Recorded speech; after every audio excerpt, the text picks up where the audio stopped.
Elara, siluet samar di antara gemerlap marmer dan cermin koridor Anantajaya dengan cekatan menyapu remah-remah kesuksesan orang lain. Seragam birunya yang usang adalah jubah tak kasat mata, membuatnya luput dari tatapan para eksekutif berjas mahal yang melenggang angkuh. Aroma kopi pahit dan parfum mahal mengisi udara, kontras dengan bau deterjen yang melekat pada jemarinya yang kapalan. Setiap gerakan adalah kepatuhan yang membisu. Lantai marmer bergetar pelan saat rombongan Direktur Harsono melintas, tawa mereka berderai meremehkan. Harsono dengan dasi sutra mengkilap, sengaja menjatuhkan secari kertas tepat di jalur sapu Elara, tatapan merendahkan mengunci gerakannya yang terhenti sejenak. Elara menunduk, jantungnya berdenyut cepat, mengambil sampah itu seolah tak ada yang terjadi, namun panas perih menjalar di dadanya. Di balik pintu utilitas yang kusam, Elara menyeka keringat di dahinya. Ruangan sempit ini adalah satu-satunya tempat ia bisa menarik napas, jauh dari hiruk-pikuk kemewahan. Sebuah liontin tua di lehernya, tersembunyi di balik kerah, terasa dingin di kulitnya. Satu-satunya pengingat tentang masa lalu dan kakeknya, pendiri sejati Anantajaya, yang kini namanya hampir tak pernah disebut. Sebuah cangkir kopi panas sengaja tersenggol oleh staf muda angkuh, membasahi sebagian seragam Elara. Kata-kata umpatan tertahan di tenggorokannya saat ia membersihkan noda lengket itu, tangannya sedikit gemetar menahan amarah yang mendidih. Wajah-wajah mencemooh di sekitarnya terasa menusuk, seolah ia adalah hama yang mengotori kesempurnaan artifisial mereka. Malam telah larut, hanya cahaya rembulan menembus jendela tinggi kantor. Elara masih di posnya, merosot di sudut gelap dekat lemari arsip. Bahunya bergetar menahan tangis yang tak bersuara.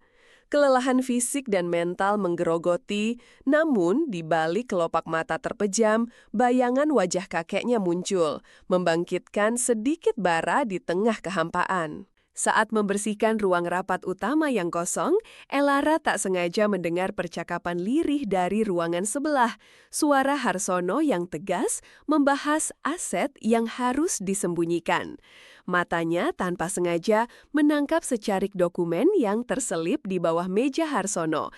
Lambang Anantajaya terpampang buram di sana, memicu rasa penasaran yang menusuk.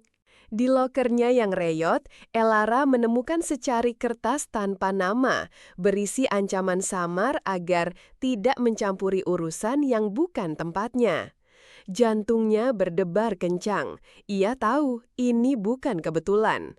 Rasa takut menyergap, namun di baliknya sebuah tekad baru mulai mengeras, memicu pertanyaan tentang apa yang sebenarnya terjadi di balik dinding-dinding mewah ini. Saat membersihkan gudang arsip yang jarang tersentuh, Elara menemukan sebuah kotak kayu tersembunyi di balik tumpukan dokumen tua.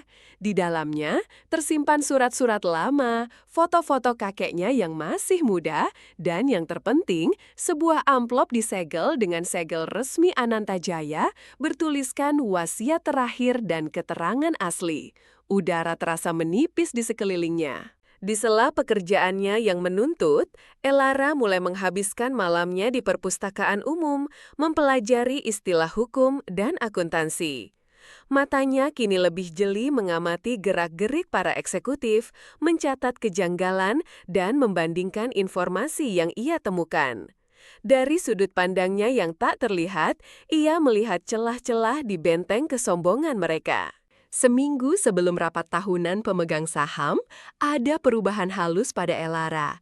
Gerakannya lebih mantap, tatapannya lebih tajam, meskipun senyum kecilnya masih tersembunyi. Seragam lamanya terasa lebih ringan, bukan lagi simbol penindasan, melainkan penyamaran sempurna. Ia mulai mempersiapkan presentasi, mengumpulkan bukti, langkah demi langkah.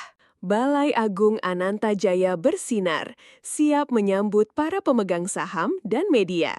Lampu kristal memantulkan kilau di setiap sudut, karpet merah membentang megah. Harsono berdiri di podium, senyum palsu terpampang di wajahnya. Elara, di sudut dekat pintu servis, menarik napas dalam, merasakan setiap mata memandang Harsono tanpa menyadari badai yang akan datang. Tiba-tiba, suara mikrofon berdesis. Semua mata menoleh ke arah yang tak terduga.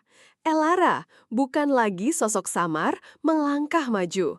Tangannya memegang sebuah map yang tampak usang. Ada keheningan, lalu bisikan kebingungan. Harsono menegang, matanya membelalak tak percaya. Elara menatapnya lurus, tidak lagi dengan tatapan menunduk, melainkan api yang menyala. Dengan tangan yang tidak bergetar, Elara membuka map usang itu. Sebuah dokumen resmi, lengkap dengan stempel dan tanda tangan asli, diproyeksikan ke layar besar di belakangnya. Itu adalah wasiat asli pendiri Anantajaya, secara eksplisit menunjuk Elara sebagai pewaris dan bukti kecurangan Harsono. Gumaman tak percaya memenuhi ruangan, diikuti keheningan yang mencekam. Cahaya kilat kamera berkedip tak henti. Suara riuh wartawan memekakkan telinga. Wajah Harsono memerah, keringat dingin membasahi pelipisnya saat kebohongannya terkuak di depan mata publik. Pengumuman resmi dari notaris membacakan setiap pasal wasiat, memperjelas posisi Elara. Sorak-sorai dan kekaguman bercampur aduk, menyaksikan sang tikus panggung menjadi singa. Beberapa bulan kemudian, Elara duduk di kursi paling ujung meja rapat yang sama, bukan lagi sebagai cleaning service, melainkan sebagai direktur utama Anantajaya. Kursi yang dulunya diduduki Harsono kini kosong, sebuah monumen bisu atas keangkuhan yang runtuh. Udara di ruangan itu terasa berbeda, tidak lagi berat oleh penindasan, melainkan hembusan harapan dan janji-janji yang baru.